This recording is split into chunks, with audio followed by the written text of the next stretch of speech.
예, 거친 파도 날 향해 와도라는 제목으로 말씀을 같이 나누도록 하겠습니다. 네. 오늘 본문을 시작할 때 그날 저물 때라고 오늘 본문을 시작합니다. 그날 저물 때. 그날이 언제죠? 그날이 예. 사장의 처음에 시작 보면 예수님께서 바닷가에서 하나님 나라에 대한 비유를 가르치시는 내용들이 쭉 나오죠. 아마 그 연장선상에서 하루 종일 하나님 나라의 비유에 대해서 가르치시고 하루 일이 끝나고 이제는 집으로 돌아가서 쉬어야 될 그 시간에 저녁쯤에 예수님이 저편으로 건너가자라고 말씀하십니다.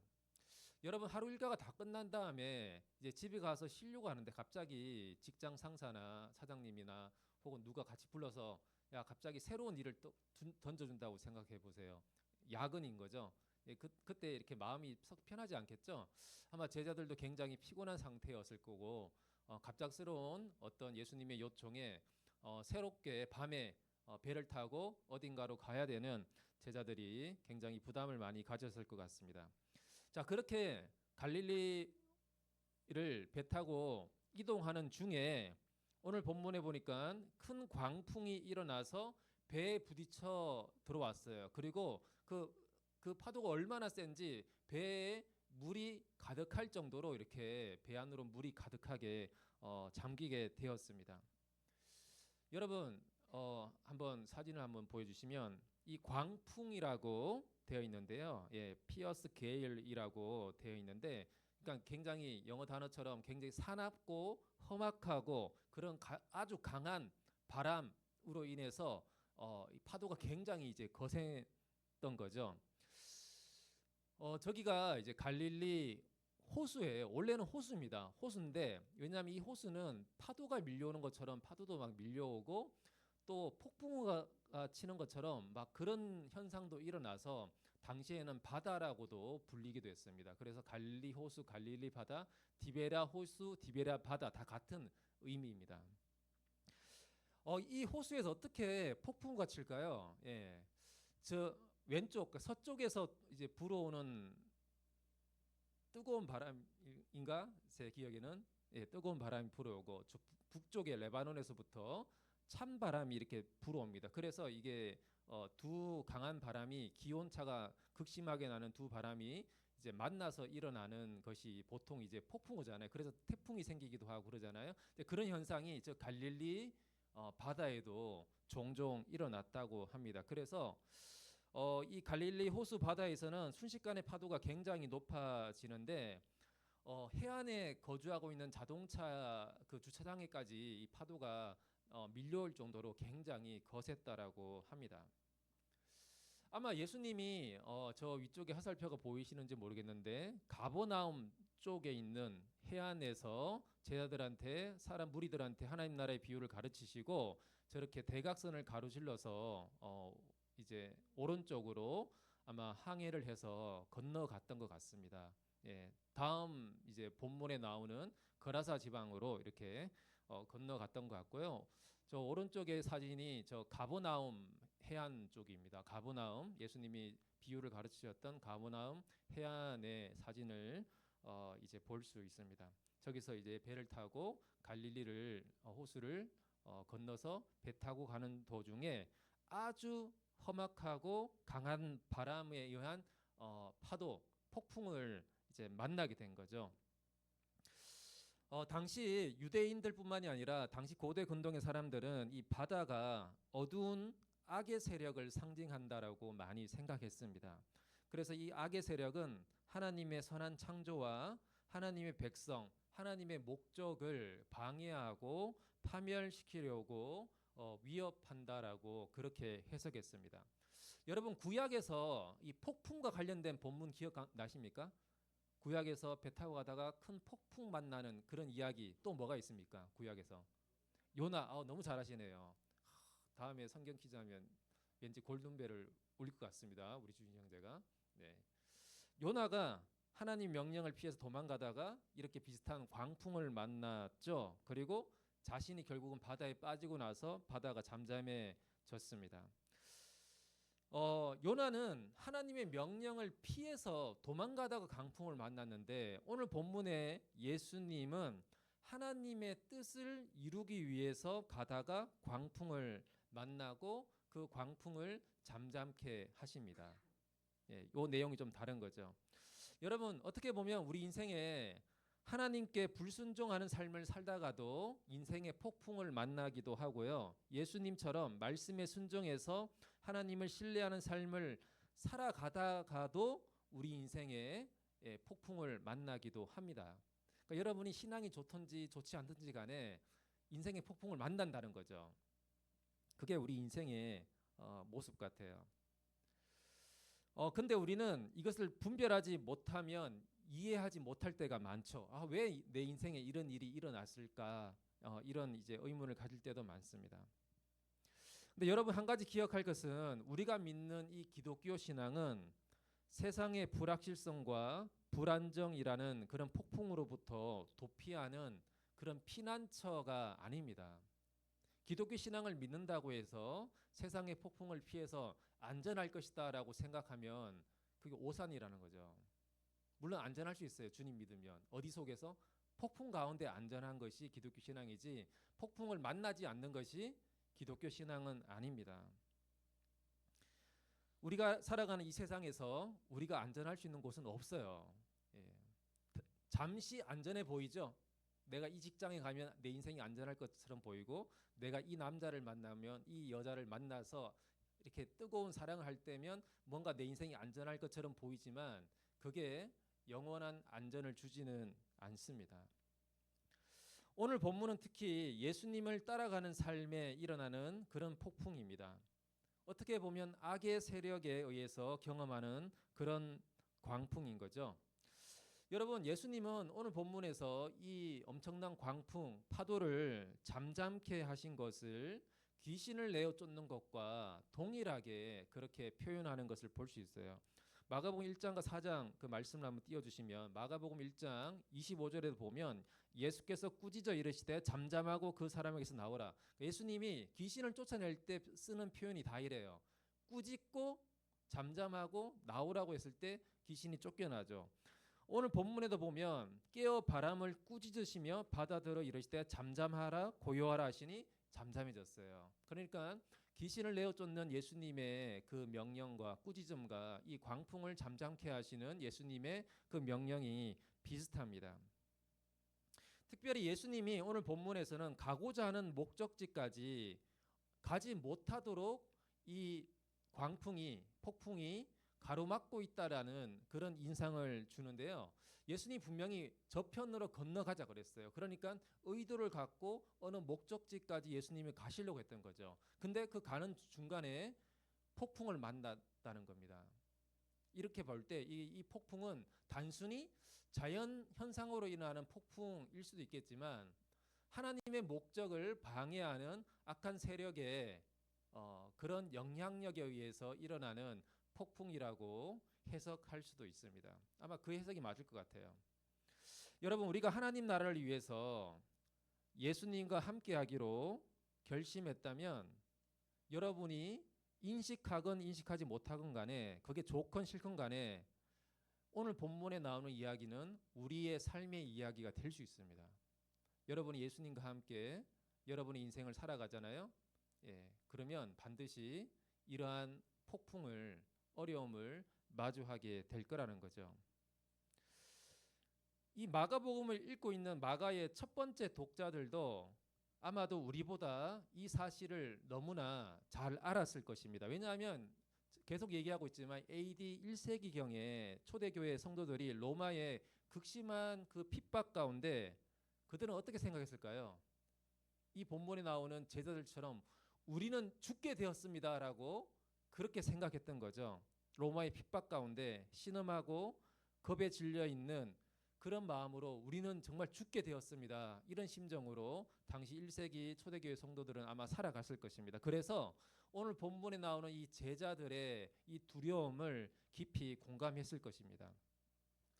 여러분 영국의 유명한 기독교 작가인 C.S. 루이스라고 아시죠? 이분이 고통의 문제, 고난의 문제에 대해서 책을 많이 쓰셨어요. 강의도 많이 하고 헤아려 본 슬픔 뭐 이런 책들이 있거든요.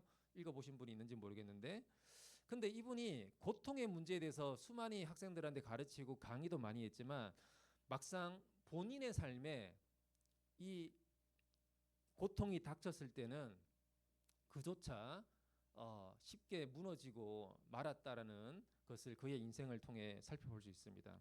이 C.S. 루이스의 삶에는 뒤늦게 사랑했던 사람이 있었거든요. 근데 그 사랑했던 사람이 이제 죽음을 맞이하게 됩니다. 그때 C.S. 루이스는 삶을 정상적으로 이렇게 살아갈 수가 없었어요. 예, 깊이 자기 삶이 무너지고 깊은 침체에 빠지는 그런 경험들을 하게 됩니다. 우리도 마찬가지인 것 같아요. 예, 사랑하는 가까운 사람의 죽음이나 갑작스러운 실직이나 혹은 친구의 배신이나 내가 소중히 여겼던 모든 것이 파괴되고 뒤틀린 것 같은 그런 경험들을 할 때 우리는 마치 이 바다에서 폭풍을 만난 것 같은 그런 경험들을, 두려움을 경험하게 됩니다. 여러분, 우리가 인생의 폭풍을 만났을 때 어떤 반응을 할까요? 여러분은 인생에 다가오는 그 폭풍이 주는 두려움을 경험할 때 어떻게 반응합니까, 주로? 렘브란트가 이 본문의 장면을 그린 그림이 있어요. 갈릴레아의 호수의 폭풍이라는 렘브란트의 이제 그림인데요. 주보에도 이렇게 실어놨습니다. 이게 렘브란트의 그림이에요. 보시면 이 배에 자세히 잘 살펴보시면 14명이 타고 있어요. 원래는 배에는 예수님과 12명, 그러니까 제자 12명, 13명이 타야 되는데 여기는 14명이 타고 있어요. 한 명 누굴까요? 렘브란트 본인이에요. 예, 본인을 여기다 그려놨어요. 이 그림을 보시면 돛이 찢어졌죠?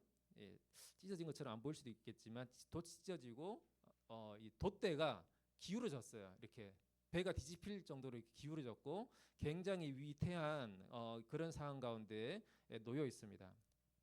여러분, 많은 사람들이 인생에 닥쳐오는 이 폭풍을 경험할 때 어떤 반응을 보일까요? 첫 번째는 이 그림에도 나타나 있는데, 첫 번째는 자기 힘으로 어떻게든 이 폭풍을 극복하려는 사람들이에요. 이 렘브란트 그림의 왼쪽 위쪽에 보면 이 폭풍에 맞서서 어떻게든 배를 지키려고 혼신의 힘을 다하는 5명의 제자들의 모습을 볼 수 있습니다. 어떻게든 이 배를 자기 힘으로 안정화시키려고 굉장히 애쓰고 있는 사람들이죠. 제자들 중에 몇몇은 이제 뱃사람들이었잖아요. 그래서 이제 그렇게 하려고 했던 것 같아요.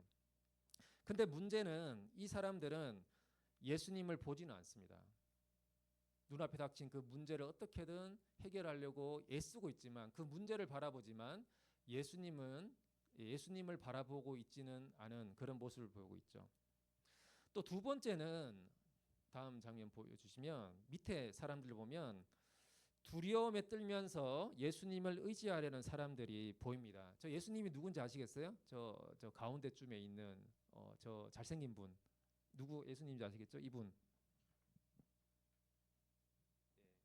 예수님인데, 그러니까 예수님 주변에 앞에 보니까 예수님께 뭔가 하소연하고 얘기하는 사람들이 있죠. 예수님을 깨우려고 하는 사람들 같아요.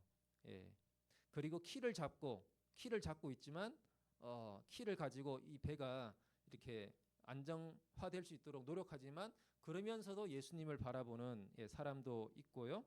그리고 예수님 앞에 기도하는 사람도 있어요. 보이세요? 잘 안 보일 수도 있는데. 그러니까 예수님 앞에 이렇게 기도하는지 아니면 두려워서 이렇게 고개를 숙이고 있는지는 모르겠지만 기도하고 있는 사람도 있습니다. 그리고 세 번째 부류는 이러지도 저러지도 못하고 두려움 가운데서 망설이고 있는 사람도 있어요. 두려움에 압도된 사람이 있죠. 저 위쪽에 멍 때리고 있는 사람 보이십니까? 두려움에 압도된 것처럼 보이고, 그리고 이 폭풍을 치는 이 배 안에서 너무 힘들어서 이렇게 구토하고 있는, 토를 하고 있는 사람도 있죠. 그리고 이쪽에 있는 사람, 이 사람은 정확히 뭐 하는지는 모르겠지만 약간 배 안에 잠겨 들어온 물을 퍼내고 있는 것 같아요. 이렇게 물을 퍼내고 있는 사람도 있습니다. 여기서 렘브란트는 누굴까요? 렘브란트는 아마 이제 이 사람으로 보여요. 예, 렘브란트는 그 제자들 가운데 자기도 끼워 넣어서 이렇게 돛줄을 잡고 있으면서 모자가 날아가지 않도록 한 손은 이제 머리를 잡고 있는 그런 모습으로 자기를 끼워서 같이 그려 놓았습니다. 여러분, 렘브란트가 왜 자기를 왜 그려 넣었을까요? 예. 아마 자기 자신의 모습을 그려 넣으면서 예, 자기를 제자들과 이렇게 동일시했던 것 같아요. 그러면서 저 그림을 보는 우리들에게 질문하고 있는 거죠. 당신은 인생의 폭풍 가운데서 누구처럼 있느냐? 당신은 인생의 폭풍 가운데 경험할 때 지금 어떤 반응을 보이고 있느냐라고 우리에게 질문을 던져주고 있습니다.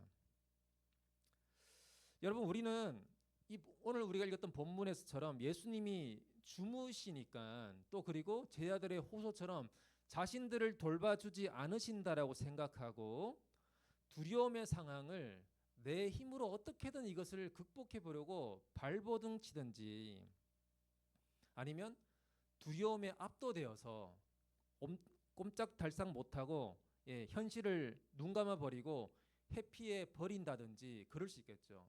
근데 오늘 이 본문이 우리에게 주는 말씀은 어떻게든 내 힘으로 악착같이 이것을 해결해 보려고 하지도 말고 주님을 외면한 채 아니면 두려움에 완전히 잠식되어서 이렇게 빠져있지도 말고 어떻게 하라는 거죠?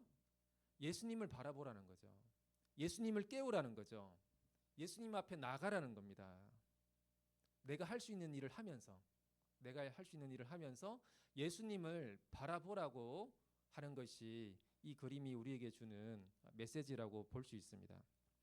여러분, 그런데 우리가 저 현장 가운데 있을 때 저런 경험들을 한 번씩 해 보셨을 것 같아요. 살아오면서. 근데 저 현장 가운데 있을 때 주무시는 예수님 때문에 너무 답답하고 원망스러울 때가 있습니다. 원망스러울 때가 있어요. 그래서 그러면 내가 하고 말지 이럴 때가 있는 거죠, 우리도. 여러분, 당시 고대 근동에서 성경 외에 다른 여러 이제 고대 문서들을 보면 예수님이 주무시잖아요. 신이 잠을 잔다라는 것은 무관심의 표현이 아니라 다스림을 상징한다라고 보통 해석합니다. 예. 왜냐하면 안식한다, 잠을 자고 안식한다라는 것은 신의 특권이에요. 하나님의 특권입니다. 그러니까 어떤 상황에서든지 잠을 잘 수 있는 존재는 누굽니까? 하나님이시거든요. 예, 그런 의미로 많이 쓰였습니다. 그리고 성경에서도 잠을 잔다라는 것은 하나님 아버지의 보호와 돌보심을 신뢰한다라는 그런 의미를 가지고 있어요. 대표적으로 여러분 시편 말씀을 보시면 넘겨주시면요. 시편 3편 5절에 보니까 이렇게 돼 있어요. 내가 누워 자고 깨었으니 여호와께서 나를 붙드심이로다. 그러니까 다윗이 자기가 잘 자고 일어날 수 있는 것은 하나님 나를 붙드시기 때문에 그렇게 할 수 있다는 거죠. 4편 8절도 보면 내가 평안히 눕고 자기도 하리니 나를 안전히 살게 하시는 이는 오직 여호와이시니이다. 그러니까 하나님을 향한 하나님이 나를 보호하고 나를 지키신다라는 이 신뢰 가운데서 깊이 안식하고 잠을 잘 수 있다라는 것이 다윗의 고백이었어요. 그러니까 예수님은 지금 여기서 주무신다라는 것은 하나님의 그 보호하심과 신실하심에 대한 신뢰의 표현이었다는 거죠. 그렇게 우리가 이해하시면 좋겠어요. 물론 예수님 피곤해서 주무셨을 수도 있어요. 예. 여러분이 피곤해서 예배 시간에 잠을 잘 수도 있습니다. 충분히 저도 이해합니다. 이해하니까 괜찮아요. 근데 여러분 보세요. 오늘 본문에서 제자들의 이 요청에 예수님은 어떻게 반응하십니까? 예수님은 어떻게 반응하시죠? 깨어나셨어요. 일단 깨어나셨고 바람과 바다를 꾸짖으십니다. 그랬더니 잠잠해졌죠. 그러니까 자연 현상을 다스리시는 하나님의 권세를 보여주십니다. 그리고 제자들을 향해서 묻습니다. 그러니까 어찌하여 이렇게 무서워하느냐? 어찌 이렇게 믿음이 없느냐라고 제자들에게 묻습니다. 예수님은 왜 제자들한테 믿음이 없느냐라고 이렇게 질문을 하셨을까요? 믿음이 없다라는 건 뭘까요? 여러분은 믿음이 있습니까? 혹은 믿음이 없습니까? 제자들은 예수님한테 그렇게 얘기했어요. 깨우면서 우리가 죽게 된 것을 돌보지 아니하시나이까. 그러니까 제 아들은 이 현재의 상황을 어떻게 결론 내리고 있죠? 자신들이 죽게 되었다라고 결론을 내렸습니다. 여러분, 믿음의 결핍은 우리 인생에 닥쳐온 이 폭풍으로 인해서 부정적 결론을 내리는 겁니다. 그게 믿음의 결핍이죠. 우리뿐만이 아니라 많은 사람들이 그렇게 생각할 수 있어요. 우리가 중요한 시험을 한번 망치잖아요. 그러면 내 인생을 망친 것처럼 비관합니다. 내 앞으로의 미래는 없을 거야. 그렇게 결론을 내릴 때가 있습니다. 시련의 아픔을 경험하고 나서 나는 다시는 못 사귈 거야 라고, 누군가가 나를 더 이상 사랑하지 않을 거야 라고, 웃어요. 해보셨어요 그렇게? 그건 아닌가요? 예. 그렇게 결론을 내릴 때가 있습니다. 그래서 두려워하죠. 다시 사귀는 것을. 사람들한테 상처받고 아픔을 경험할 때마다 나는 더 이상 사람들한테 내 마음을 정직하게 여는 것은 어리석은 거야 라고 그렇게 결론을 내리기도 합니다. 하나님께 정말 열심히 기도했는데 하나님이 그 응답을 안 해주셨어요. 그러면 하나님께 기대했다가는 나중에 실망할 거야 라고 그렇게 결론을 내리기도 합니다. 저도 참 많이 그랬던 것 같아요. 저도 이렇게 살아오면서 새아이를 키우면서, 새아이를 키울 때 물론 제가 키운 건 아니고 제 아내가 주로 다 했지만, 예, 정말 새아이를 키우고 너무 정신없이 살아가면서 내 인생과 우리 가정의 미래가 밝을까? 라고 생각했을 때 항상 어두울 수밖에 없겠구나라는 생각을 했을 때가 참 많은 것 같아요. 이렇게 살면 앞으로 어떡하지? 답이 없는데? 그러니까 이런 생각을 할 때가 많았던 것 같아요. 물론 지금도 여전히 그런 답이 없는 것처럼 느껴질 때가 많지만, 근데 지나가 보니까 어떻게 10년 이상이 지나왔더라고요. 잘. 그러니까 우리는 내 앞에 닥친 이 폭풍을 보고 내가 죽게 되었구나. 내 인생의 미래는 암울하구나. 이렇게 부정적으로 결론을 내리곤 하는데 그게 바로 믿음의 결핍인 거죠. 그게 믿음의 결핍이에요. 여러분, 우리는 왜 이렇게 믿음 없는 결론을 내리게 되겠습니까? 그것은 우리가 주님을 기억하지 못하기 때문입니다. 주님이 어떤 분이신지를 우리는 잊어버릴 때 부정적인 결론을 내릴 가능성이 높습니다. 여러분, 예수님이 오늘 본문 이전에 마가복음 1장부터 지금까지 어떤 내용들이 많이 있었습니까? 예수님의 수많은 축사에 귀신을 내쫓는 기적과 병자를 고치시는 그런 기적의 내용들을 제 아들이 함께 경험하고 동참했잖아요. 그리고 예수님의 그 가르침, 하나님 나라에 대한 비유의 가르침, 씨앗이 떨어져서 이렇게 열매 맺게 되는 하나님 나라의 원리에 대해서 제자들은 잘 배웠어요. 부족하고 작지만 하나님 나라의 그 세계는 그것이 자라서 결국은 이 세상을 새롭게 하고 변화시키는 하나님의 능력에 대해서 제 아들은 예수님께로부터 그렇게 배웠습니다. 그리고 예수님의 능력을 옆에서 지켜봤어요. 그리고 나서 예수님은 제 아들과 함께 배를 타고 목적지를 향해서 가고 있습니다. 그러면 예수님이 타신 이 배는 예수님이 의도하신, 목적하신 그 장소까지 반드시 갈 것이죠. 그게 하나님의 뜻이라면. 여러분, 십자가의 능력으로 사탄의 권세를 무너뜨리고 예수님이 우리를 구원하셨잖아요. 그리고 우리를 자녀 삼으셨고 하나님 나라의 상속자로 우리를 불러주셨습니다. 그리고 그것을 확정하는 표시로 성령을 우리 안에 부어주셨어요. 우리 인생의 어떠한 폭풍도 예수님이 말씀하시면 잠잠하라고 말씀하시면 잠잠케 하시는 그 예수님이 여러분의 인생의 배에 함께하고 그리고 여러분과 동행하고 있다는 것을 여러분 믿습니까? 그렇다면 여러분의 인생은 하나님이 원하시는 그 목적지까지 반드시 갈 것입니다. 반드시 도착할 거예요. 중간에 파선하거나 멈추지 않을 겁니다. 이러한 신뢰가 여러분에게는 있습니까? 반면에 예수님이 함께 있다고 우리는 알고 있지만 이렇게 풍랑이 이렇게 몰아치는 이 세상 속에서 내 인생의 배는 파손하고 말 거야라고 그 두려움 속에 잠겨 있지 않습니까? 그렇기 때문에 내가 파손하기 전에 뭔가 구명 보트라도 내가 마련한다든지 뭔가 대책을 세워야만 해. 이런 마음으로 예, 살아가고 있지는 않습니까? 정말 우리는 나라는 우리 인생의 배에 예수님이 주인 되신다라는 것을 신뢰하며 살아가고 있습니까? 오늘 우리 본문은 우리에게 그러한 질문을 던집니다. 여러분, 예수님이 왜 이렇게 너희들은 믿음이 없느냐라고 질문하실 때 이 도대체 이 믿음이라는 거는 도대체 뭐겠습니까? 우리는 흔히 믿음을 내가 원하는 어떤 방식으로 이러이러한 좋은 결론이 날 거야라고 생각하는 것이 믿음이라고 생각할 때가 많아요. 근데 그게 아닙니다. 믿음은 지금 이렇게 힘들지만 근데 이걸 잘 극복하고 나면 내가 기대하기에 이렇게 좋은 결말로 이렇게 결론이 날 거야.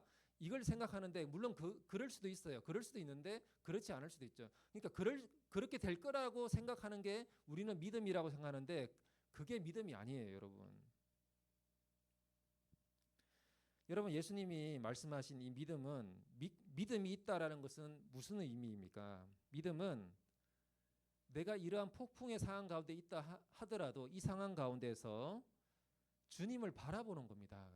그냥 주님을 바라보는 거예요. 폭풍이 몰아치는 배 안에 모든 상황을 다스리시는 주님이 함께하고 계시다라는 것을 바라보는 겁니다. 그리고 이 상황조차도 주님이 통제하고 다스리고 있다라는 것을 신뢰하는 겁니다. 비록 우리 눈에는 예수님이 주무시는 것처럼 보이지만 주님이 어떤 분이신지를 기억하는 겁니다. 내가 처한 상황의 소리가 아니라 이게 몰려오는 이 폭풍에 사나운 그런 소리가 아니라 하나님의 말씀이 내 인생의 결론이 될 것이라는 것을 신뢰하는 것이 믿음입니다.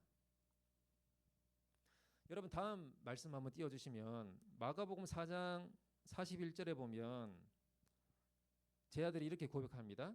그들이 심히 두려워하여 서로 말하되 그가 누구이기에 바람과 바다도 순종하는가 하였더라. 예. 그러니까 심히 두려워했다고 되어 있는데 저게 헬라어 직역을 하면 큰 두려움으로 두려워했다라는 의미거든요. 매우 큰 두려움으로 두려워했어요. 예.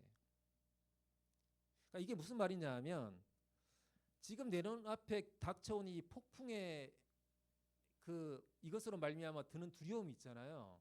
근데 이 두려움이 예수님이 이 폭풍을 잠잠케 하시는 그 예수님의 그 엄청난 능력을 보고 그 예수님에 대한 두려움으로 옮겨갔다는 거죠. 예. 여러분 우리 인생의 폭풍이 주는 두려움을 극복하는 것은 사실은 더 큰 두려움에 사로잡히는 거예요.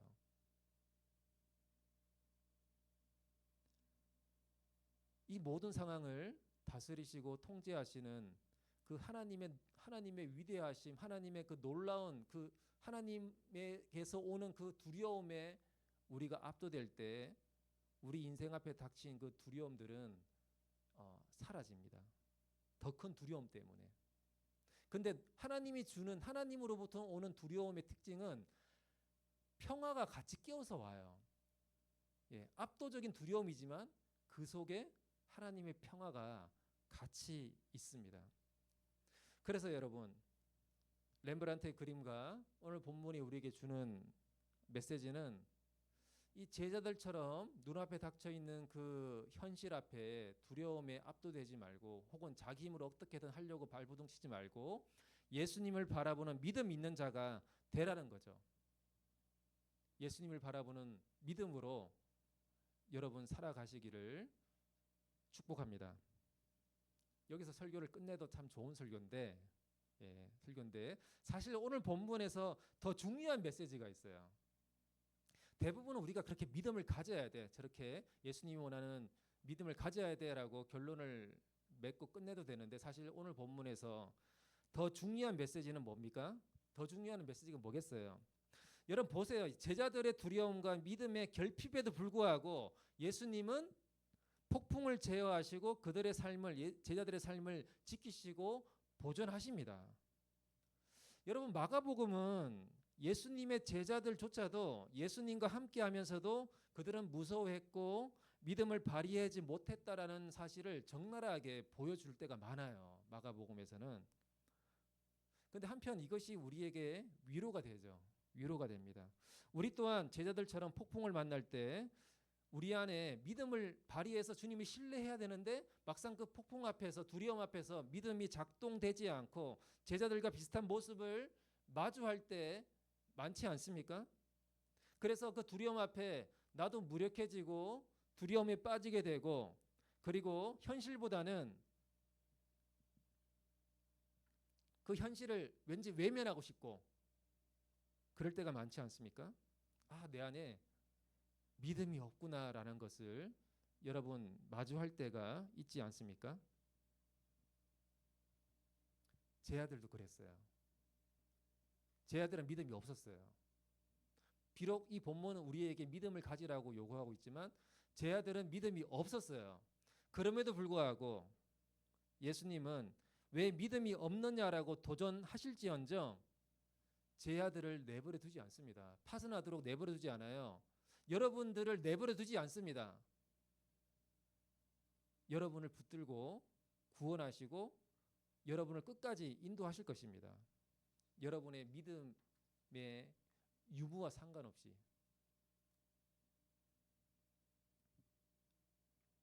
그 예수님을 꼭 기억하시길 바라요. 제가 예전에 다른 교회 사역할 때 청년 자매가 한 명 있었어요. 예. 그때도 이제 여름 수련회였던 것 같은데 이제 한번 여름 수련회를 갔는데 여름 수련회를 침묵기도 훈련으로 이제 수련을 갔어요. 2박 3일 동안. 그래서 저녁 집회 이런 거 없고 그냥 제가 계속 침묵기도를 시켰어요. 예. 계속 본문 가지고 기도시키고 나눔하고 기도시키고 그런 형식으로 수련을 했던 적이 있는데 그 자매가 이제 오늘 본문으로 이제 기도를 했어요. 예, 상상 가운데 이 본문으로 기도를 하고 예수님과 대화하고 그런 기도를 했어요.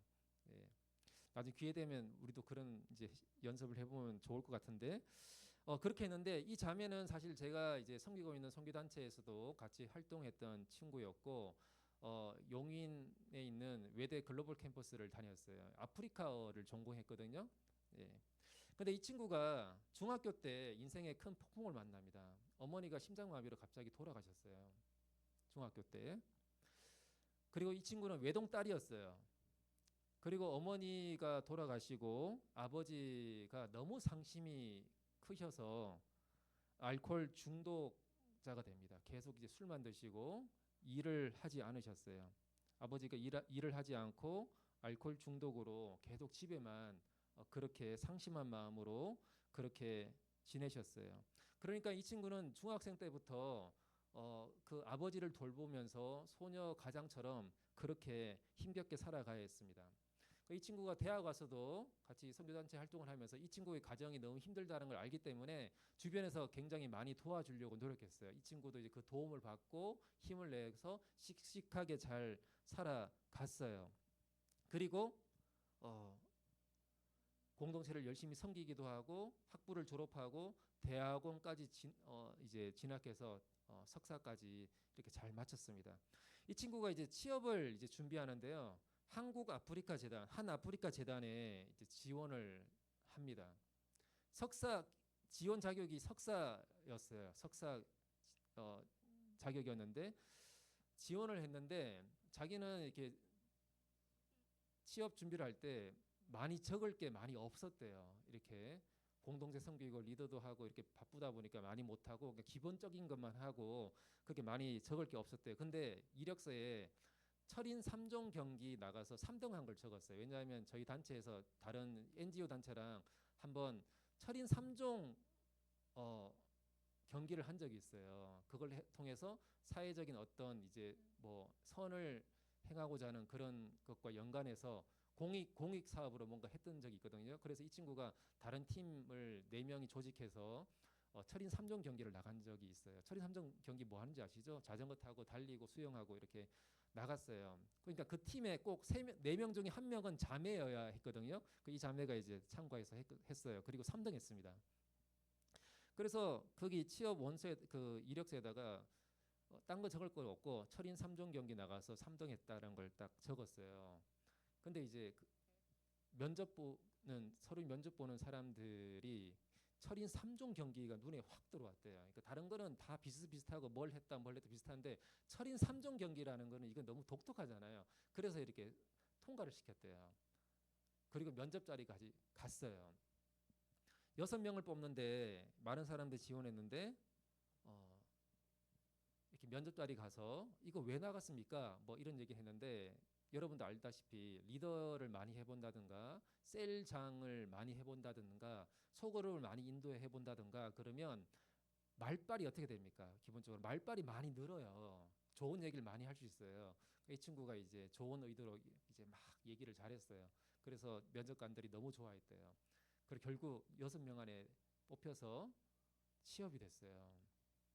그리고 취업이 된 6명이 그 재단 이제 이사장이랑 이제 인터뷰하는 그 자리에 갔더니 새롭게 들어온 신입들을 소개하는데 그렇게 소개했대요. 이분은 영국에서 어느 학교에서 이렇게 연구하시다가 오셨고, 이분은 어느 이제 그런 단체에서 하다가 오셨고, 이분은 미국에서 어느 대학교에서 이렇게 박사과정으로 수료하고 오셨고, 나머지 우리 이 희진 씨는 철인 3종 경기 완주하셨습니다. 이렇게 소개를 했대요. 예. 그러면서 하나님의 은혜로 취업을 하게 되었습니다. 근데 여러분 이렇게 해서 그럼 잘 살았습니다. 끝났을까요? 그게 아니더라고요. 우리 인생에는 계속 이렇게 폭풍이 오는 것 같아요. 이 친구가 1년 정도 일했는데 당시 외교부 산하 기관, 한 아프리카 재단의 외교부 이렇게 협력 기관이었어요. 협력 기관이었는데 당시에 정부에서 어떤 법을 입법하려고 하냐면 정부와 협력 기관에 있는 이 재단들을 정부 산하 기관으로 공공기관으로 전환하고 그 직원들을 다 이제 공무원화 시키는 법을 추진하고 있었는데, 그걸 이제 당시 이제 전 정권이 이제 추진하고 있었는데 그게 이제 그 당시 야당에 의해서 반대가 되면서 무산됐어요. 그러니까 통과가 됐으면 자연스럽게 외교부 산하 이제 직원이 되는 건데 그게 통과가 안 되면서 1년 만에 그 재단에 있는 사람들이 다 사퇴를 하게 됩니다. 그러니까 퇴직을 하게 됐어요. 강제로. 그리고 다시 외교부 산하 공공기관을 이름으로 바꿔서 새롭게 사람을 뽑게 됩니다. 그러니까 그 법이 통과됐으면 그냥 자연스럽게 연계되어서 그냥 외교부 산하의 직원이 되는 건데 그 법이 통과되지 않아서 사직을 하게 되고 다 새롭게 직원을 다시 뽑게 되는 거예요. 이 친구가 상심이 되게 컸어요. 1년 만에 이렇게 들어갔는데 나오게 되니까. 근데 그 1년 동안 다시 취업 준비를 합니다. 다시 그 기간에 정식 직원이 되기 위해 다시 취업 준비를 1년 동안 하게 되는데 그 1년 사이에 아버지의 알코올 중독이 점점 심해져서 결국은 아버지가 이제 돌아가시게 됐어요. 그리고 그 여름에 수련회 와서 오늘 본문으로 침묵 기도를 했습니다. 이 자매가 이 오늘 본문을 침묵 기도하면서 그렇게 예수님한테 얘기했어요. 예수님이 말씀으로 이 폭풍을 잠잠케 했으니까 제가 예수님 대신, 예수님을 의지하는 믿음으로 제가 대신 선포해 볼게요. 그렇게 이제 예수님한테 얘기를 했대요. 그래서 자기가 예수님의 이름으로 폭풍은 잠잠해라 이렇게 기도 가운데서 선포를 했대요. 근데 폭풍이 그대로 이렇게 계속 폭풍을 쳤대요. 그래서 약간 자기도 민망하고 이렇게 믿음이 없는 것처럼 느껴졌는데 그래도 다시 한번 믿음으로 폭풍아 잠잠해져라 이렇게 선포를 했더니 실제로 이렇게 잠잠해졌대요. 폭풍이 잠잠해지고 그래서 뿌듯한 마음으로 예수님 저 잘했죠? 예수님 저 잘했죠? 이렇게 예수님한테 대화를 하는데 그 순간 왠지 자기 뒤쪽에 어떤 존재가 있다라는 게 느껴지면서 자기가 돌아봤대요. 돌아보니까 그곳에서 예수님이 그렇게 자기한테 말씀을 하셨다고 합니다. 얘야, 네가 부모도 없고 네 혼자 인생을 살아간다라고 지금 생각하겠지만 내가 너의 뒤에서 내가 항상 함께 하겠다라고 그렇게 주님이 말씀해 주셨대요. 그 순간 이 자매는 이제 펑펑 울었죠. 펑펑 울고 그렇게 하나님의 은혜를 경험합니다. 그리고 1년의 그 실직 상태, 갑자기 퇴사하게 되고 1년의 실직 상태에서 아버지랑 단둘이 많은 시간을 보내게 된 것이 이게 하나님이 자기에게 주신 선물의 시간이었다라는 것을 알게 되었어요. 그리고 연말이 되어서 다시 공채 뽑는 곳에 지원을 합니다. 어떻게 해서 서류는 통과했어요. 필기도 보고 면접을 보는데 많은 사람들이 면접을 봤는데 지난번에는 철인 3종이라도 있었지 이번에는 자기가 뭐 내세울 게 없는 거예요. 근데 그런 불안한 마음으로 면접을 보러 갔는데 블라인드 면접이잖아요. 보통 공공기관이 면접을 봤는데 면접 보는 그 교수님이 자기 학교 친한 교수님이었던 거예요. 그래서 이 자매 마음에 됐구나 그런 확신이 들었어요. 그리고 실제로 그렇게 됐습니다. 그리고 다시 그곳에 들어가서 일을 하게 되었습니다. 이걸로 끝일까요? 또 있지만 다음에 또 얘기해 줄게요. 여러분 우리도 인생을 살아가다 보면 여러 차례의 인생의 폭풍을 만나고 어려움을 겪습니다. 하지만 아까 얘기한 이 자매의 인생은 중간에 파선하지 않았어요. 그리고 지금 좋은 형제를 만나고 가정도 이루고 신실하게 잘 살아가고 있습니다. 믿음의 삶을 계속해서 항해하고 있습니다. 여러분의 인생이라고 다를까요?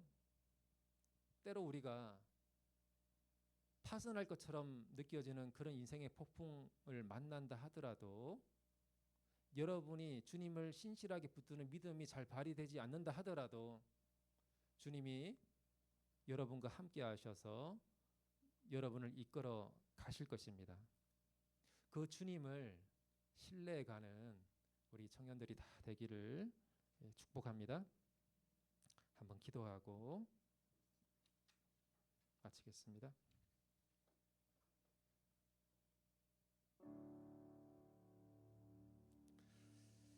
오늘 말씀을 기억하면서 한번 기도합시다. 주님, 제가 인생의 폭풍을 만나고 두려움 앞에 놓일 때 그 상황에 매몰되지 않게 하여 주십시오. 그리고 또 그 두려움의 현실을 외면하지도 않게 하여 주십시오. 그 가운데서 주님을 바라볼 수 있도록 주님이 함께 하시는 것을 신뢰하는 믿음으로 제가 나아갈 수 있도록 도와주십시오.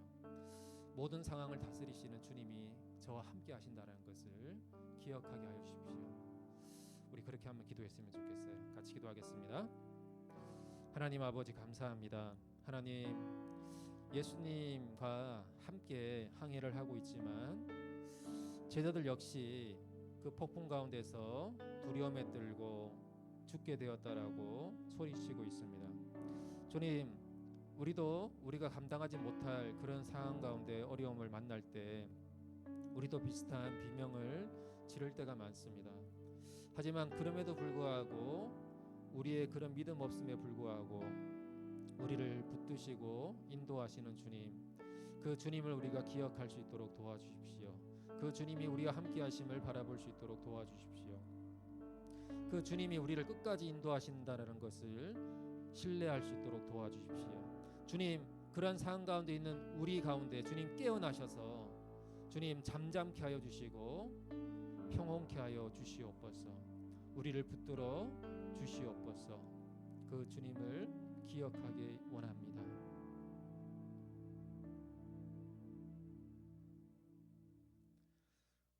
주님 감사합니다. 우리 인생의 폭풍 가운데 함께 하시는 주님을 바라보게 되기를 소망합니다. 그 주님을 신뢰하는 우리 믿음의 성년들 다 될 수 있도록 축복해 주시옵소서. 지금은 우리 주 예수 그리스도의 은혜와 하나님의 극진하신 사랑과 성령님의 감화 감동 교통하심이 폭풍치는 이 세상의 어지러움 가운데에서도 우리를 평온케 하시고 또 모든 상황을 잠잠케 하시는 주님을 바라보는 믿음의 백성들 가운데, 하나님의 모든 백성들 가운데 지금부터 영원까지 함께 하시기를 간절히 축원합니다. 아멘.